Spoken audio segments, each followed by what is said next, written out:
time for Two Guys and a Goalie with Dustin Nielson, Matt Kassian, and the goalie, Joaquin Gage. Hello, everyone, and welcome to a Thursday episode of Two Guys and a Goalie. Nielson, Gager, Kassian, and Hernan Salas with you. As always, Two Guys and a Goalie brought to you by our friends at Coolbet Canada. If you're with us on the live stream, feel free to comment. If you're with us on the live stream, subscribe to the podcast, Two Guys and a Goalie Today, all your podcasting platforms so you never miss an episode. Brought to you by Coolbet Canada. Chris Abbott will be by a little bit later on in this episode. We got lots going on. Cass is swamped at work. Hernan shaved his beard. Gager's homeschooling his kids. And on top of that, got vaccinated this week. Gager, how's it feel, buddy? Yeah, me and the old lady, we went for a poke yesterday morning. And yeah, it worked out well for us both. We the pharmacist recognized me and mentioned the podcast stuff. So I don't know what he gave me. I don't think he was really paying much attention after that. But yeah, no, I came out of there feeling invincible for some reason. It was actually at Superstore where we went. So he said to go walk around for a bit. So I went shopping, grabbed some rice and stuff like that. But no, it's a good feeling, boys. I was completely wiped yesterday, though. I was quite tired. It was an early night at the Gage household, but yeah, no, it's Professor Gage back helping the kids get wrong answers at school again, and yeah, it's like this for the next 2 weeks. Your kids' grades have gone into the shitter since they've been doing homeschool with you. You know what though? Now I don't have to pay them because they get money for good report cards, so it's kind of. They're going to figure it out sooner or later. You're scamming the system. I might have to repeat, and I don't get any money. So it's it's a life lesson. Do you guys think that we have a big Two Guys and a Goalie following in the pharmacy?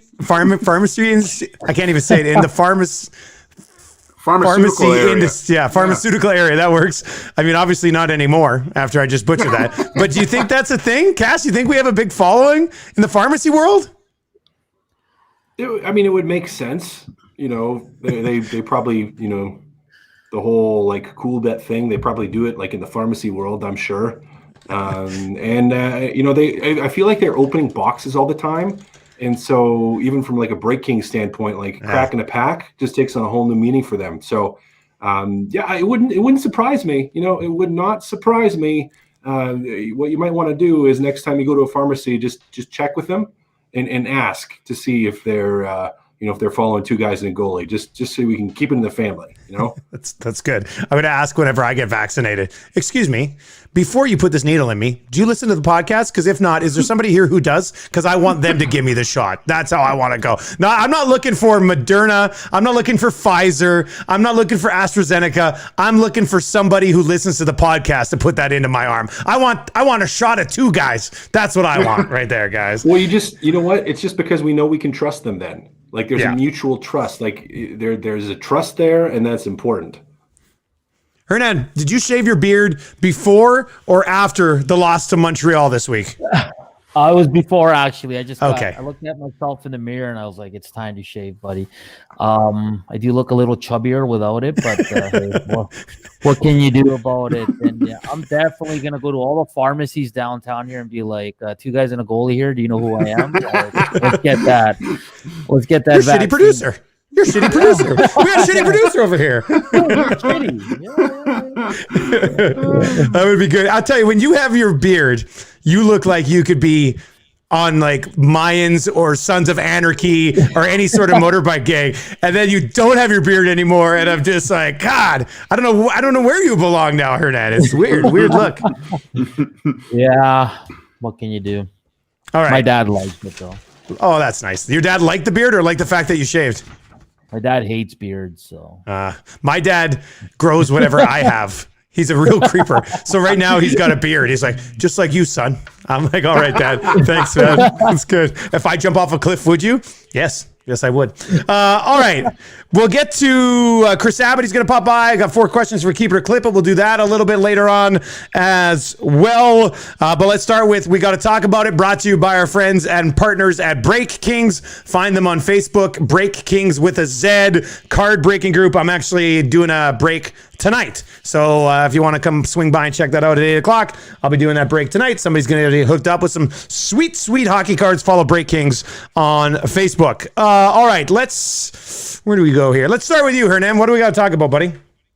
Yeah, let's talk about, Zach Kassian. Unfortunately, in last night's game, just played over a minute, and he went off with an injury, did not return. Kind of with Khaira, the same thing. In Monday's game, a minute in, and he's out as well. And, it was a physical game. I thought Montreal brought it once again. I thought the Oilers did a good job responding as well. But looking ahead now, I know in the playoffs there's not a lot of fights and all that, but this is the kind of hockey you're going to see. And I just think Khaira and Zach Kassian, if they're not ready to go by then, or for this stretch drive here to end the season, I just think the Oilers lose a little bit in the physicality. Now, Zach Kassian, he's been hit and miss this season with it, but I think in the last couple of games he was really bringing it. He was returning to the old Zach Kassian, and Khaira has been excellent since coming off the taxi squad in February. So just 2 big guys, and you saw Anderson yesterday kind of get under the skin of the Oilers' skilled guys, and McDavid was throwing some elbows, and everybody's making a big deal about it. But I just want to get the guys' thoughts that if these 2 guys can't go here towards the end of the season into the playoffs, how much does that impact the Oilers when it comes to the physical game? Because Larson, Kulikov, Nurse, they can all throw their hits. Archibald as well. But I mean, a guy like Nurse, you don't want him getting too much caught into that. He's just too valuable to this team to be in the box. So I just want to get the guys' thoughts on 2 big guys possibly out here for the Oilers going forward. Yeah, that was really unfortunate. It didn't look good because it was a hit that he couldn't. I tried to see what actually happened, and then you could see right away he couldn't put any weight, I believe, on his left side there. So, and what I think one of the worst things to see is that was probably his best game of the year, the game before too, right? So, having him and Khaira together, that was kind of a real nice little combination, looking like it was going forward. As for Hernan, hopefully they're good to go by playoff time, and they can provide that little bit of extra pushback if teams play that physical style. I love the way the Oilers responded 2 games ago, and even last game, just not getting too caught up on the physical side, but on the side that they were taking it right back to the Canadians. That was a side of the Oilers that I don't think we've seen a lot. And my daughter's trying to show me some Snapchat stuff, so I'll leave it at that. Cass, where do you come out on this? But it's 2 pretty big pieces physically for them. Yeah, I'm assuming, and this is an assumption, but I'm assuming Kassian either tore something or broke something. Yeah. Okay. I would lean towards the tear, because that wasn't a Charlie Horse moment. And Charlie Horses, they hurt, but you can put weight on them. You can straighten your leg out and go back. He knew something was wrong instantly. And it didn't necessarily look like it was extremely painful, but he knew something was wrong, which, again, I lean away from the breaking. He probably tore something, possibly meniscus, possibly MCL. And the bad thing with those ones is when you tear them and the tear is bad, they hurt less. If they really hurt, that usually means it's a minor sprain, a minor tear. When it's something more major, that's when you have that type of reaction. So my assumption, again, this is an assumption, I could be wrong, but he's probably out 8+ weeks at least. So he's done. Which is probably done. And Jujar, I mean, you don't know with concussions, and you don't know how long they last. Hopefully he recovers quickly, but they're going to be, rightfully so, more cautious this time because it was his second in not a long span. So, he could be a couple weeks here too. So I think it's a pretty big loss for them. I still like that even last game, Kassian was out early and Montreal was still physical, but Edmonton still pushed back. They still had players that pushed back that didn't go excessively into it, but they stood their ground. and I appreciated that, and I think it was a good sign from them. You know, Archibald was engaged. Some of their smaller guys were engaged. Darnell Nurse, you want him to be physical because he's good when he's physical, but you don't want him running around out there. I am interested to see how Kulikov or what he brings from the physical department, because we know he's that steady defensive defenseman. I haven't watched him enough to know that if he plays like a Larson, like if he's got that mean streak to him, apparently he's got a little bit of that, which is good. But you're going to need him to be physical as well. And same thing, like the Oilers don't need to be running people out of the rink with their physical play, but they need to be able to push back. And we saw that. I know they lost the game yesterday. There were some mistakes that they made. They could have been better in some areas, but overall, I appreciated that they, even towards the end of the game, like when they made that push back and got back into the game, like you see them able to stand up to that physical play. And I think that's a good thing, but it does get tougher without definitely your two most physical forwards, the guys that have the most capabilities or capacity to play that game, are out of the lineup. And that does hurt you. But the positive is you did see some pushback still, even without those guys out. Yeah, and you saw it from the bigger guys in Draisaitl and McDavid, and I'll get to a McDavid thing here in just a second. Just quickly to Hernan's question, I all that really matters now is the playoffs. Like you're going to be, and we're going to get to Gager. We got to talk about it here in a second. To me, Khaira and Kassian, you miss those guys a lot more against a Montreal than you would against a Toronto, right? And Winnipeg, I'm not 100% sure, because the bigger guys in their lineup, they like to play against the McDavid and Draisaitl's anyway. So I don't think you would miss them. Don't get me wrong, I'm not saying you wouldn't miss them, but the impact would be lessened, I think, depending on who you play with. Montreal and the way they're chippy and how physical they are. I think you would miss those two guys if you do end up facing Montreal somewhere in a series here along the way. Now, just quickly on McDavid, and this isn't what we got to talk about, but this quote on McDavid. We had some people text into the show today saying McDavid needs to stop throwing elbows around. He's dirty and he's going to get hurt because of it. And I'm like, I don't know if I'm buying in on that. And then Rod Peterson, who does great work out of Regina with the Rod Peterson show, quote from his show today on McDavid's elbows: "It's starting to come off like the whiny spoiled kid that can do what he wants and doesn't expect anything to happen." To me, ridiculous take, but where do you guys come out on that? That's ridiculous. Like, right. I don't think that's what it comes across as at all. No, like the guy gets hooked and held, and you could call 10 penalties more a game than is, and so he's pushing back against it. Like that's where the bows come in. So you know what? More power to McDavid. Throw those bows. Make people question you playing dirty. Like, great. Be a dirty player. I don't care if people think he's dirty. Go score a ton of goals. If they don't call the penalties against you, throw some elbows, and then mouth off the refs and tell them, like, stop throwing elbows when they start calling real penalties. Then maybe. But yeah, it's ridiculous. So he's supposed to just sit there and take the cheap shots and them getting him off his game. Screw that. I mean, did Crosby ever back down? What was Crosby called for most of his career? Whiny, but he still took matters into his own hand. He'd fight. He'd get greasy. If Connor McDavid went full Pavel Bure on Shirley, I'd be fine with it. I mean, why can't he do that? And why can every other player do that to him and Draisaitl? It's such a stupid argument. Like, it's just people trying to find excuses and try to say stuff about Connor McDavid. Like, I had no issues with what he did yesterday. And look at the Corey Perry one. Corey Perry sold it, man. Yeah, it was a bit of an elbow, but come on. For him to go flying back for him to go 180, hands in the air, you're like, yeah, come on. We know it's you, Corey Perry. Come on. I have no issues he with snaps. that. He's good at that too, Gager. I don't know if guys did this when you were playing, but there were guys that just timed it really well. Like if you had your hands or a stick or anything kind of get anywhere, they're just up and grabbing their face and you see the Perry reaction too.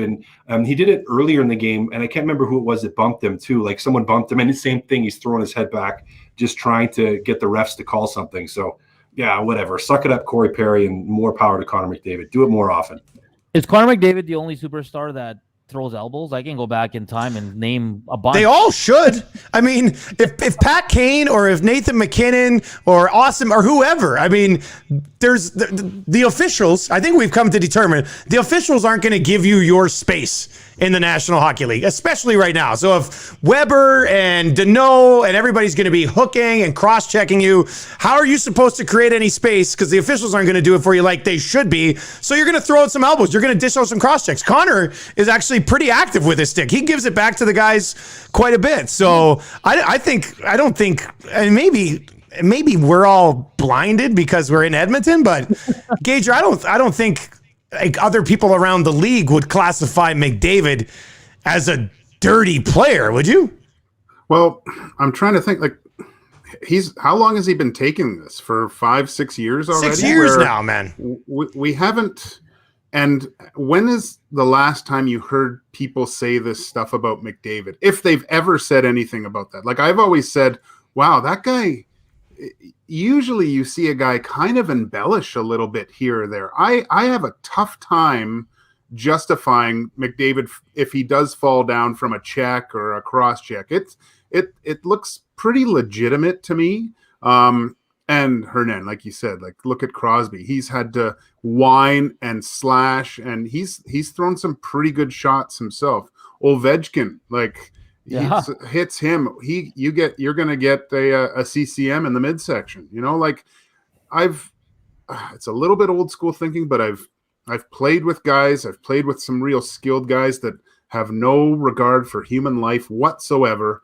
And they do one thing a year, and unfortunately for the other person, like I said, it's a few hours in the dentist chair. But you've finally seen Connor McDavid take matters into his own hands because the refs aren't going to do anything, and it's gotten to a point where elbows are going to fly. There's going to be headshots. So refs should be taking care of this from the beginning of these things. It's getting out of hand. But I like the response from Connor for sure. I think it's great.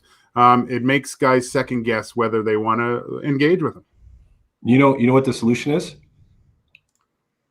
You guys want to know? No, I'm intrigued. Is get rid of the instigator. Oh, yeah. At the start of the season, bring Steve McIntyre out of retirement and say, okay, we're going to lose these, this game, and in 3 games or 4 games when Stevie Mac's back from suspension, then we're going to lose that game too because he's going to go out and do it again. And if anyone touches Connor, just have him go grab the person and enact some vigilante justice. And I bet you pretty quick, some of that stuff on Connor, starts going a little bit the way of the buffalo. Like if Shea Weber, cross checks him in front of the net, and Stevie McIntyre's there and grabs Weber and has some non-verbal exchange with his fists. I don't think Weber's so quick to do it next time. And if he does it again, then you send Stevie McIntyre over again and you do it again with no instigator. Now, that will never happen. The instigator's not going away. People will call me a barbarian and a dinosaur and all kinds of mean things. But if you want to get rid of it, and the referees aren't doing it. They're supposed to do it, but they're not doing it. Then let's go full vigilante justice on the ice, and then you know what, that'll clean things up real quick. Oh yeah, or Price went out with the hit from Chason, but I don't think it was intentional. He tried to cut it pretty close, but if they're going after Connor, and if I'm like Archibald or something, I'm coming down the wing. Oops, puck's in my skates, and kaboom! See ya. Yeah, there goes the tire. Can't do anything about it. Yeah. Sorry about that. That's take the a way 2-minute interference penalty for an accidental slip where you just absolutely run the goalie. Yeah, it could be a hell of a series. We'll say that. It could be a hell of a series. All right, let's bring in Chris Abbott from Coolbet Canada, presenting sponsor of Two Guys and a Goalie. Visit them at coolbet.com, and if you sign up for an account, use the promo code 2guys, number 2, word guys, and you will get a 100% deposit bonus up to $200. Chris, do people out east view Connor McDavid as a dirty, whiny baby? No, not at all. Not in my experience.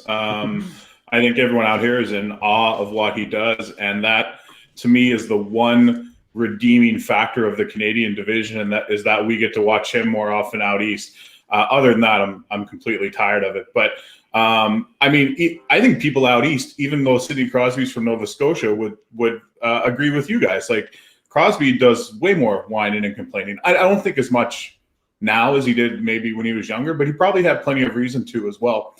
But I'm with Cass, man. I'll take it one step further. You can get 32 more guys in the league, expand the rosters. You're allowed to dress 19 and 2. You don't have to worry about a guy not being able to play. So we dress 19 skaters, 2 goalies. Everyone gets a goon, and we'll self-police it. That's not going to happen. It's got to be the criteria. Like, you're only allowed to have a maximum of 10 professional points. If you break the 10 professional points threshold, you're not allowed to dress as the designated goon, the DG. We can only dream, Chris. We can only dream. Chris Abbott from Coolbet joins us. Chris, I got one for you here, and it kind of leads into what I wanted to talk about today, but I wanted to ask you about it too. Nick Foligno making his debut for the Toronto Maple Leafs. Has that changed the lines at all, knowing that the Leafs have been on a massive skid here? Yeah, I think it does. I think it gives the Leafs are a road favorite in Winnipeg. I think the game might be a little bit closer to a pick'em if Foligno doesn't play. I think, honestly, that's the one thing the Leafs have going for them right now, is that they may get a jolt from bringing in this well-known leader, well-respected veteran into the lineup, and maybe want to be on their best behavior or put their best foot forward.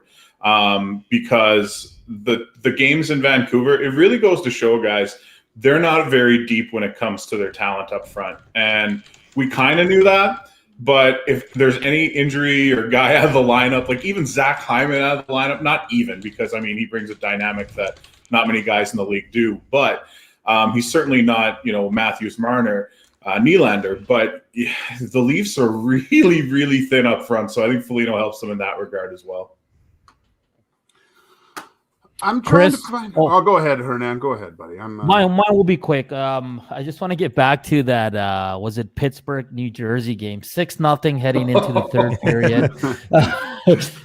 I saw so many people on Twitter complaining about that. It was truly unbelievable, Chris. I've never seen a third period like that. It ended 7-5, and it was and I saw you tweet about it. You're like, this is unbelievable. It ended 7-6 because they didn't cover. 7-6.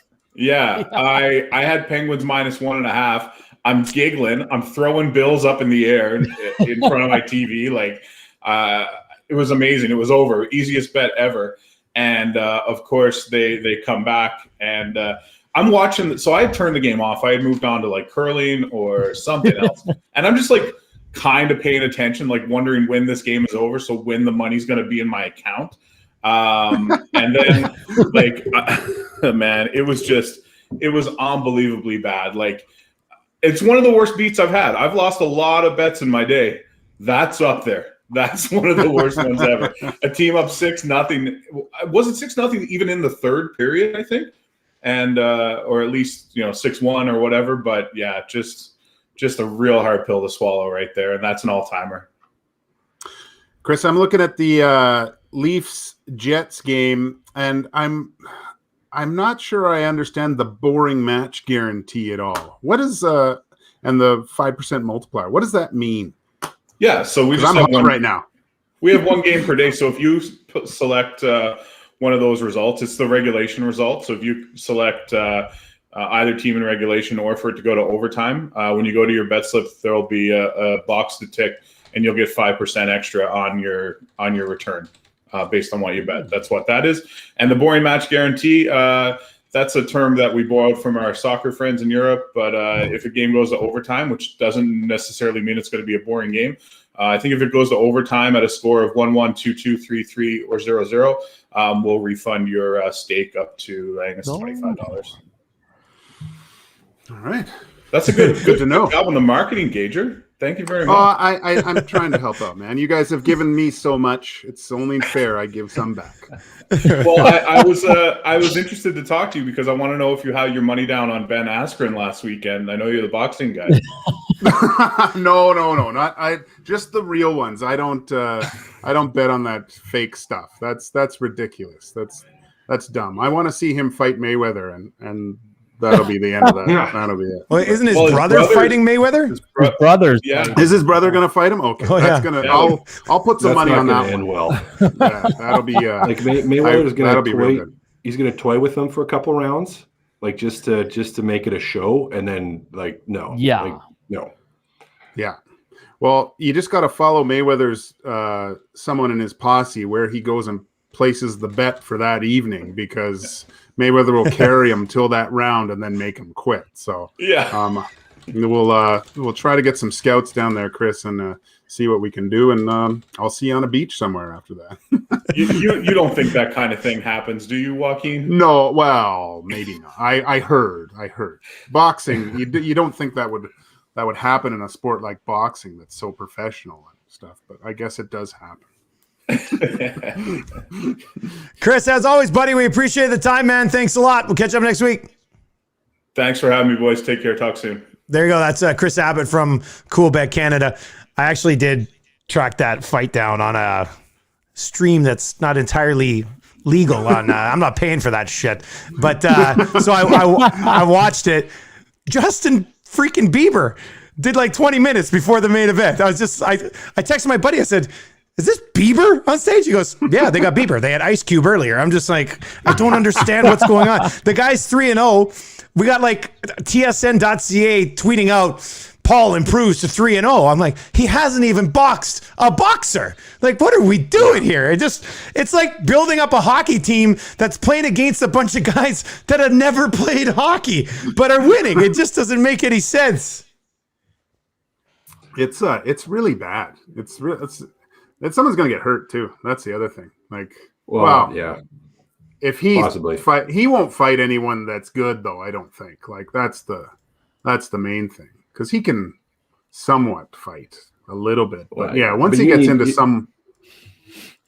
someone that knows what they're doing, it's any sort of boxing experience. It'll be just ridiculous, just terrible. Yeah, someone in shape that knows how to strike. Like, that's not a wrestler. Like if you're doing boxing, Like a boxer. and like an actual boxer, then he'll be in one. But yeah, I mean, it's not like, because I watched some of the highlights, not of this last one, but of the ones before. It's like you can tell he's done his training, like mechanically, like he knows what he's doing.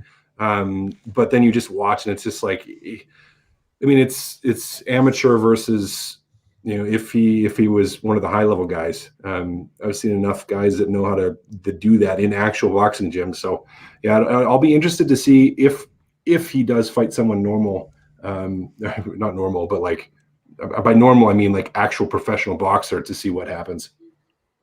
Oh, all right, let's get back to, we got to talk about it. Brought to you by Break Kings. Follow them on Facebook at Break Kings with a Z.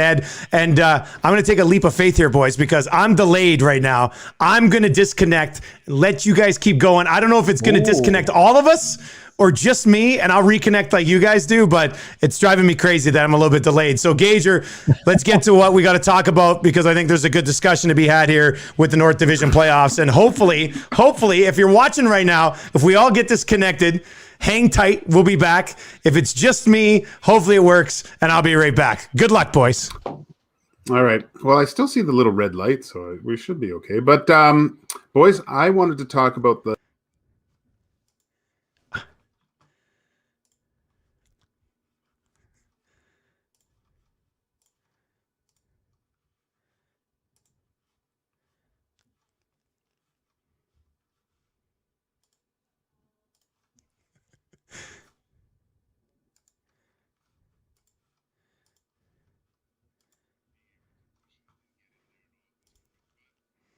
I'm trying to think of what series I do want to see, and what one that I think would suit the Oilers best.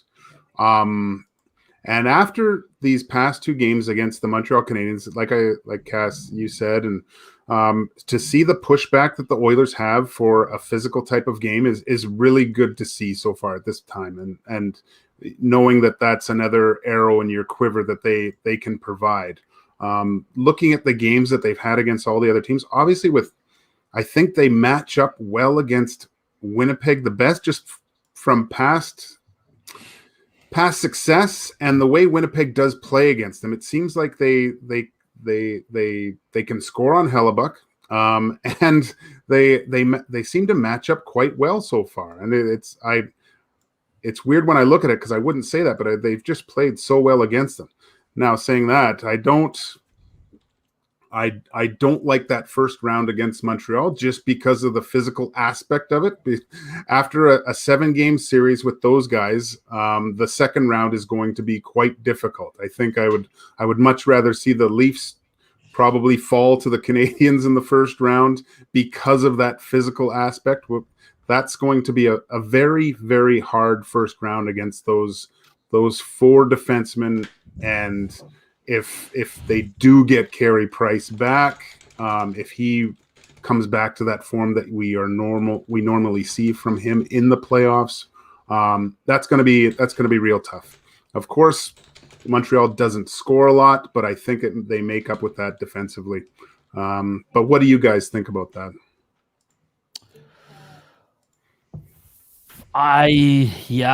Matchup for the Oilers. I mean, the Montreal games were fun for sure, but it's a bad matchup for them. They've struggled more often than not this season. I mean, you look at the records, Winnipeg makes the most sense. But for me, Edmonton, Toronto would just be outstanding. You have the comparisons of the duos and the goaltending and the D-core, Tyson Barrie playing against his ex-team. I think for me, that'd be the matchup I'd like to see. Best matchup would have to be Winnipeg just because of the season success. Now, I don't know how much you take the season success into the playoffs because it's such a different animal. I mean, so many things can happen. It's funny because Montreal's been really good against Edmonton. Winnipeg's been really good against Montreal, and Edmonton's been really good against the Winnipeg Jets. So it's kind of all over the place. But I think whoever the Oilers face, it's going to be a great series. But right now, just due to the regular season record, you'd probably have to go Winnipeg, but I feel silly saying that because they have Connor Hellebuck and they have one of the best top 6 in the league, not just in the North Division. So, I don't know, Gager, man. It's a tough question because I think any team in this top 4 can beat any of the other teams when it comes to the playoff series. I mean, the Leafs probably wouldn't want to face the Canucks first round right now, right? It's exactly, It's so weird, but I'm torn by saying that because I don't like when I look at it. When I stand back and look at it, I don't like the matchup, but just the way that the games have gone and the way that they play against them, it looks like they handle them quite well. But like you said, the playoffs are a different beast. We'll see what happens. I just want to see them play Montreal because of how fun the last 2 games were. Call it recency bias, like where it's just because that's just the last thing that we saw. Where I'm like, ooh, I want that, just because it's like new and fresh in our minds. That would be fun. Just because I loved watching those last 2 games. Like the intensity was great, and you could get to that level, playing the Jets or playing the Leafs. So. Yeah, it probably isn't just on the only series you'd get it with the Canadians, but yeah, that'd be a blast. That would be a blast, and there's no good answer. That's the thing is like Toronto you've struggled against, Winnipeg you've done well, but they're scary. Montreal you've struggled against, but they're probably the least equipped out of the other 2 teams. Like if you think about a 7-game series, so it's an interesting question to me, Gager, and one that's going to be fun. And the positive is I don't think. Whoever you end up playing against, it's going to be exciting, and anybody can beat anybody. Like this series or this division is completely up in the air, and that will make for an exciting playoffs for this group. What do you think about the Toronto Montreal matchup? Do you think how do you see that going right now with those 2? Just with I tried to look at other matchups too. What else would, not just the Oilers and stuff, and which one I would rather see. And I think just seeing that Montreal Toronto series, that would be quite an intriguing one to watch. Just because who's going to be in net for the Leafs? Are they going to be able to get past the first round? All these other things. Is Matthews going to dominate like they want him to? All these things, all these little storylines in those series would be quite interesting as well. Like, go ahead, Dusty. Go ahead. Well, I was just gonna say, if you look at these 4 teams right now, Winnipeg has the best goaltending. Oilers have the top 2 scorers in the league. Montreal may be the team best suited to play that gritty underdog, do whatever, cross-check the hell out of everybody style, as opposed to any of the other 3. And then on top of that, you've got Toronto, who's in first place right now and might be the overall most complete of the team. So like all 4 of them have their different strengths and different weaknesses. If you look at the weaknesses, the Leafs goaltending would have to be described as a weakness right now. Winnipeg's blue line, I'm not so sure about. Oilers forward depth, do they have the depth scoring to get done? And then Montreal doesn't have the elite scoring. Like every single one of these teams is categorically different from another one, which I think is what makes the playoffs so intriguing in the North Division. Is Montreal the best D-core of the 4? I would say so. Yeah, probably. Especially with Sherratt back in that. Sherratt back, yeah. Weber, Petrie, Romanoff. Yeah, that's pretty solid D, man. That's really good. Be an interesting matchup for sure, no matter how this plays out. I mean, if we get Edmonton, Winnipeg will be, Cass is right. I mean, Edmonton, Montreal will be an absolute bitter series. Montreal, Toronto will be a bitter series, and Edmonton, Winnipeg will just be extremely. We can't go wrong. Like you can't go wrong with these first round playoff matchups, which is exactly I think what we all really wanted to get to. Cass, you kind of hit on Foligno when with Chris Abbott. Hey, do you want to go back around to there at all for we got to talk about it, or are you happy with the discussion? I'm happy with it. I just think it's it could be the shot in the arm here that Toronto needs, both from a depth standpoint as well as just turn the skid around a little bit. They've been struggling. Their special teams has been struggling, and he's a guy you can put in there and hopefully get a little bit of a boost. So I mean he's a good teammate, good player, and he's going to bring a lot to that lineup. And I'm interested to see how they look with him. Now we're not going to get the full lineup, like with Hyman out, and I think Bogosian actually being out for a week or two, like that hurts them bad. Like Bogosian's been real steady back there for them on the defensive side of the puck. So going to be interesting, but we don't need to go more into it than that. It's just I think going to be quite impactful for the Maple Leafs to have Foligno back in the lineup or in the lineup for the first time. He's skating today with Marner and Matthews. I like that line, man. He brings a little grease and a little bit of everything to that line. So it's gonna be fun to watch that game tonight against the Jets. All right, we will get to. I want to go here first, actually, and Gage, if you want to try to reconnect, if you can't connect, if you can't hear Cass. You guys. I just can't hear Cass. Maybe you've got like a Cass filter on your. Obviously I do. In your head that you just can't hear what he has to say. Maybe that's what it is. You know what? I'll try to reconnect. Hold on. I muted it specifically for him so that he can't hear something that he agrees with. Yeah, that would be great if you could the ego actually mute everybody else. I think that would be awesome. That'd be funny. As you want, individually. That'd be good. All right, I want to go here for we got to talk about. And that is Kulikov back with the main group. He's going to be close, obviously, to returning here, or getting into the lineup, I should say, when they play the Jets on Monday. Most of the places you look online, the fans, I was listening to Low Tide today, they want Russell out, Jones to stay in, Kulikov to play. My question for you guys was two-parter here.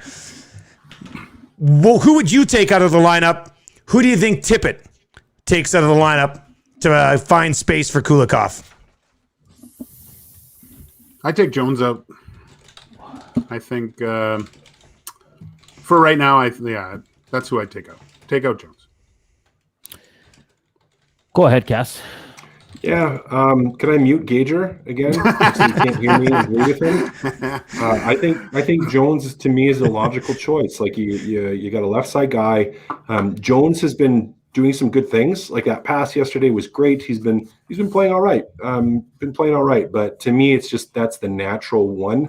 And I think Tippett's going to be that's who's Tippett's going to take out because he's going to want the veteran Russell in there. So down the stretch, I think he wants to go with that old lineup that he trusts, and I think he trusts Russell more than Jones at this point. So that's who you're going to see come out. I think a month ago, Dusty, I 100% would have said Chris Russell stays in. I think Caleb Jones has really improved his game. He's getting better. You saw him jump into the top 4 yesterday, back with Larson. You saw Bear back with Nurse. So right now, I think it's going to depend on the opponent. I think it's going to depend on who they get in the playoff series. I can see right now. I almost think he'd keep Jones in. Just because of the way he's playing, he hasn't taken him out of the lineup at all, and he even got a bump. So I think it's going to be Mr. Chris Russell out. I'm okay with either guy. I'd probably give a little bit of a lean to Russell, but I think it's going to be Jones staying in. Yeah, I wonder if it comes down to what he does at the top end. If it's Nurse and Bear staying together, and then it's Barry, and then you leave Jones with Larson. I think when they've traded for him, we all thought Kulikov Larson could be something, or Kulikov if you're going to go with Barry, maybe. I'm torn on who I would take out. I'd probably start with Russell. I'd probably take Russell out first, see how Jones continues to play. And that way, if Jones does struggle somewhere, you can just throw the veteran in there. You know what you're going to get from Chris Russell. I think Tippett probably leaves Russell in to start. But it's a lot closer than you said, Hernan, like a month ago. Obviously, it's changed. Ice keeper Willie Legason, not even in the conversation right now, and he's been pretty reliable when he's been in there too. So it's good to have that depth Slater for too. sure. Slater Cuckoo too.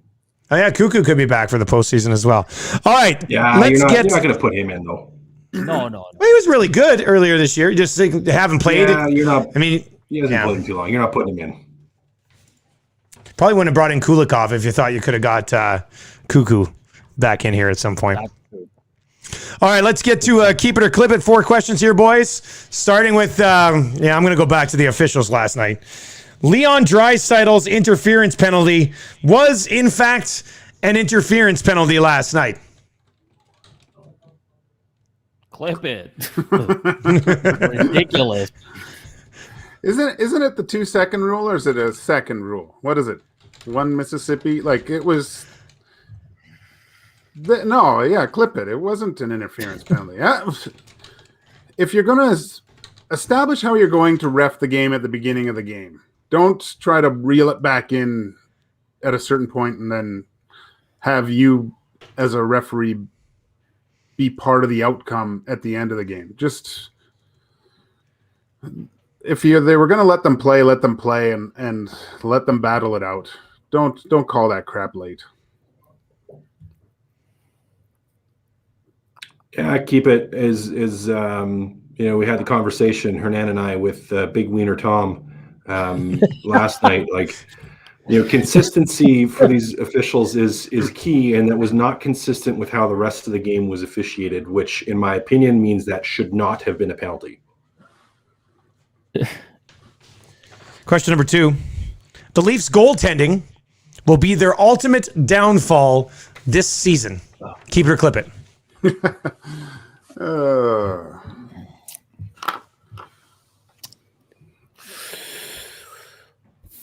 I'll keep it. Go ahead. Go ahead, Cass.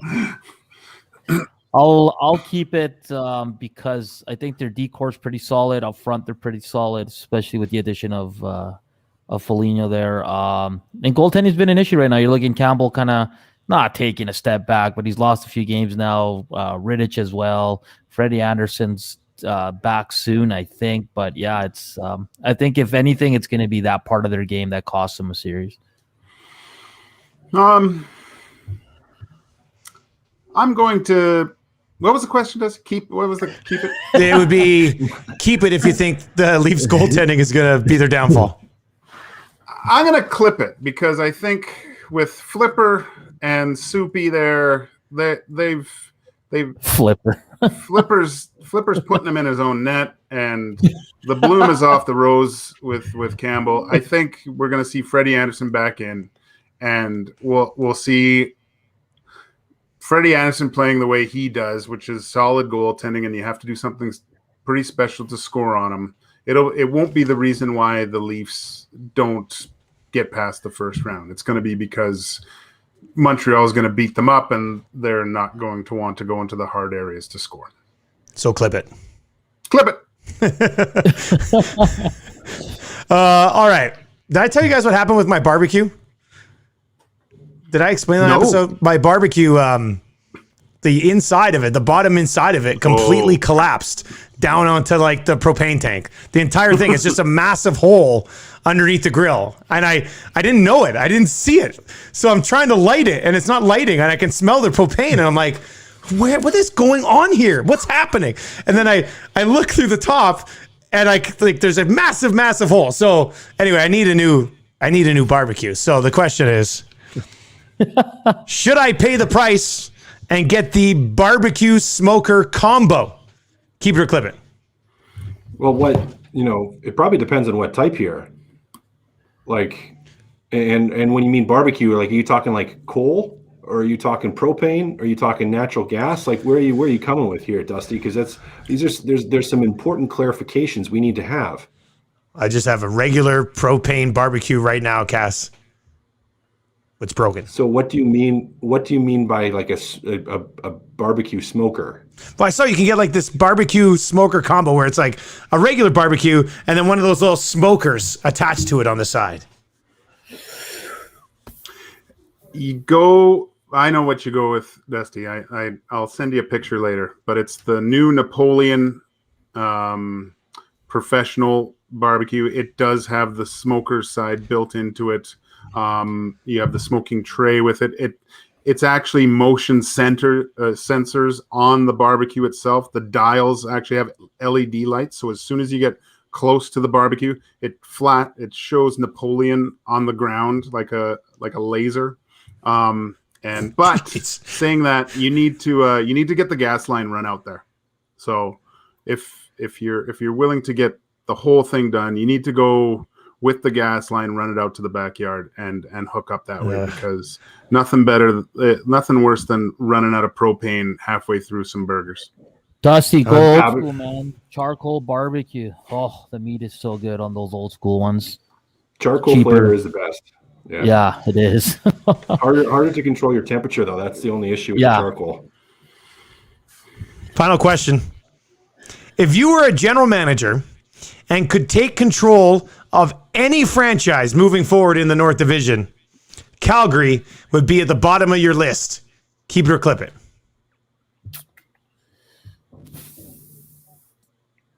Ottawa still would be at the bottom of my list. Really? Internal constraints, man. Like you could do all the right things for a couple of years, start to turn the team around, and all of a sudden you have all these handcuffs put on you where you can't do things you want to do or need to do to win a cup. So, no. Ottawa absolutely would be my last choice. I'll keep it just because I love Tkachuk. Like, obviously he's a hell of a player, but like the young guys coming up on that team, is there really like a stud? At least Ottawa has a few already coming up, Stützle and guys like that, a beast in the back in Shabbat. So I'll keep it. I think down the road you're looking at Calgary and you're like, ooh, it doesn't look very good. Yeah, I'll keep it. That's right? I don't want Calgary. No. I'm biased too, right? Like, well, like I don't know. What are they going to do? Like, even I thought, okay, this year's an anomaly, but now I look next year, I was like, oof, that's tough. If Markstrom doesn't pull his crap together, they are tits up. I just wanted to see if anybody was going to react to your tits up comment. All right, that's going to do it for another episode of Two Guys and a Goalie. Once again, if you've been watching on the live streams, subscribe to the podcast as well. If you like listening more than watching, that might be the best way to consume the Two Guys and a Goalie podcast, brought to you by our friends at CoolBet. We'll be back with another episode on Monday, setting up the Oilers and the Jets. Gager, Hernan, Cass, have a great weekend, boys. Good episode. stay safe. Go get it.